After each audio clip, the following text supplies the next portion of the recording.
I don't like change. I don't like trying new places. I'm a routine kind of girly. I've never been to this AMC. It's an AMC screen unseen. How do I get in here? I passed a map. Let me go back to it. Turn that way and go up the escalators. Okay, thank you. Oh, goodness. This is the stuff horror movies are made of. Like an empty mall. Aside, AMC Theaters box office located upstairs. Okay. It's about to panic for nothing. Why is that room pink? So this is the dine-in theater, where they order food and they bring it to you. I've been to a dine-in theater before, but it's been a while, but I've never been to this AMC. There are 3 AMCs in the New Orleans Metro. I've never been to this one.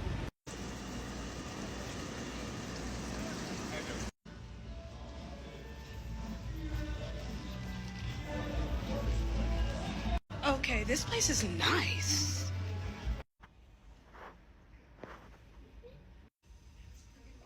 All right, let's talk about it. So that was AMC's Scream Unseen, Out of Darkness, directed by Andrew Cumming, stars Chukwumudu, Sophia Oakley-Green, Kit Young. It's a British Paleolithic horror movie. So for those of you who watched The Good Doctor, the tall, good-looking British black dude, he's in this. What a conundrum of a movie, okay? So this was Scream Unseen. So the tease was this is a R-rated horror movie that's an hour and a half long. And there are options. However, the last few Scream Unseens, and I've been to every one since they started late October, they've all been movies that have released within like 2 weeks. Now, the last one I went to, everybody saw different movies apparently, because I saw Origin, but a bunch of other people saw The Book of Clarence, which was weird because The Book of Clarence came out that same week. But I digress. So this one comes out, I think it said February 9th, somewhere around there is when this movie comes out. What a conundrum of a movie, because it's beautifully shot, it's well acted. I'm loving the cinematography. I love these kind of older period kind of movies. So a movie that came out about 2 years ago called The Northman takes place, I think it was like 9th century. So anything that takes place at night, the lighting is candlelight.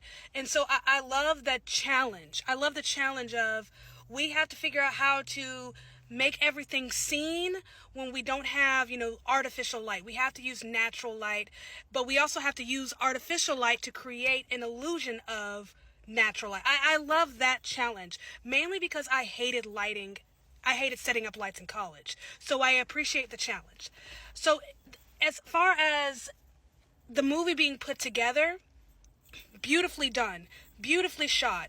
I don't know what language this is in. This movie is completely in another language, subtitled. I don't know if this is an actual language or something they made up. Like Lord of the Rings or Star Trek, Star Wars, those kind of things. Or if this is like an actual language. I don't know. But this takes place in the tundra 45,000 years ago. This small little family or group of friends, we really don't get a gist for how they know one another until maybe the middle. So we have Adem, played by Chuku, who is kind of the leader of this group. His wife, I guess whatever the equivalent of a wife would be, who is carrying his child, his son, and then his brother, and then this old dude, and then the stray Bea. They're migrating. They've left wherever it is they came from. We don't know where that is. Apparently, that place wasn't a good place. So they've come to this new place, a promised land of sorts. But the land is barren. Nothing is growing. And as they're traveling, there's something in the darkness that seems to be coming after them. And so now they're in survival mode. I don't want to give too much away. Now, while the film itself, it's beautiful. I love it, beautifully shot. There are a couple of like little nitpicky things that bug me slightly, but I think for me to be unbugged, I would need to do a little more research into this period of history, so to speak. But movie is beautifully shot. The story itself was a bit of a letdown. This was not scary. I don't know why AMC told me this was going to be scary. That was not scary. It wasn't even suspenseful. It wasn't thrillery. Nothing. It was just, it was supposed to be. I can see they were trying to kind of build suspense, but again, in order to build suspense, in order to have a proper horror movie, you need character development. And there really isn't much here, or the character development is kind of backwards. I'm not given much reason to root for anyone, and the person that we are supposed to be rooting for, the reason for which we should be rooting for, I don't know if people are going to connect with that or not. I'm kind of over it, the whole man-hating scheme in Hollywood, even though this is a British horror film. But lately, and I've talked about this before, how men in film in general are being portrayed as either the absolute worst or the weakest of the bunch. I'm honestly kind of over that. But also, to balance things out, a lot of times in movies where the male lead will be very weak or too feminine for his own good, in a sense, your female character will often be almost defeminized. It's weird in this movie because we have Bea, who is our female lead. She's the female protagonist. We're supposed to be rooting for her. Our story with her begins when she gets her first period. So that journey into womanhood, which presents a kind of conflict. And because of this conflict, we start to dislike our male lead. I was kind of over it at that point. I'm like, it just seems so cliche, like, good God, can we please move on from that? But anyways, I digress. It's a very sad little subplot that never really goes anywhere. It, ends quicker than it starts. But it's this journey into womanhood that somehow,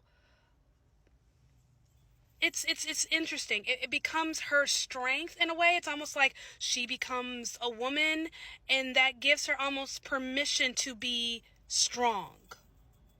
In a way, it's weird. It's off. They didn't have to do that. They didn't flesh it out properly. The movie was way too short for that. The movie moved way too fast for that. They couldn't. I mean, I understand this is an hour and a half, but you can pace things well in an hour and a half. This movie really didn't take its time, but at times it just kind of dragged. The pacing was just really off. But thank God the movie is gorgeous. I had higher expectations, but I didn't hate it though. I enjoyed that for the most part, but it's just a very overwhelming, a very underwhelming story, but it's pretty to look at. It's very pretty to look at. That much I did enjoy. I thought the cinematography was just stunningly gorgeous. I mean, if you're going to shoot a movie in Scotland, which I believe this is where this was shot, you can't fail that. And this starts off like a monster movie, but doesn't end that way. The ending was an absolute letdown. I don't know. This was one of those, like, moral of the story kind of horror movies. One of those horror movies that's supposed to teach us a little bit about ourselves. Dang it, I just wanted a monster movie. The ending was just so cliche, so cheesy. Why couldn't it have been like a Wendigo or something? Why couldn't we just left it with that? I was ready for a monster. Like The Girl Who Loved Tom Gordon kind of deal. Like a 6.7 out of 10, give or take, but not bad. If anyone is like me and you would prefer to watch something a little blood, guts, gore, and carnage on Valentine's Day, I feel like this would do it for you.